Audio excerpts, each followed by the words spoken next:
सावेडीतल्या वसीम शेखचा संतापजनक कृत्याचा आरोप. तरुणीवर हॉटेलमध्ये अत्याचार, गुन्हा दाखल. बदनामी व जीवे मारण्याची धमकी देत हॉटेलमध्ये नेल्याचा आरोप. एमआयडीसी पोलिसांकडून आरोपी ताब्यात. अहिल्यानगर शहरातील छत्रपती संभाजीनगर महामार्गावरील एका हॉटेलमध्ये तरुणीवर अत्याचार झाल्याची गंभीर घटना समोर आली आहे. या प्रकरणी सावेडी परिसरातील वसीम गफूर शेख याच्या विरुद्ध एमआयडीसी पोलीस ठाण्यात गुन्हा दाखल करण्यात आला असून पोलिसांनी त्याला ताब्यात घेतले आहे. फिर्यादीनुसार आरोपीने संबंधित तरुणीला बदनामी करण्याची तसेच जीवे मारण्याची धमकी दिली. त्यानंतर तिला हॉटेल चंद्रकांत येथे घेऊन जाऊन तिच्यावर अत्याचार केल्याचा आरोप करण्यात आला आहे. ही घटना रविवारी 14 जून रोजी घडल्याचे समोर आले आहे.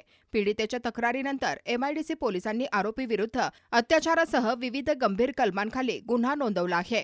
घटनेनंतर पोलिसांनी तत्काळ कारवाई करत आरोपीला ताब्यात घेतले असून प्रकरणाचा पुढील तपास सुरू आहे. या घटनेमुळे शहरात संताप व्यक्त केला जात असून महिलांच्या सुरक्षेचा प्रश्न पुन्हा एकदा चर्चेत आला आहे.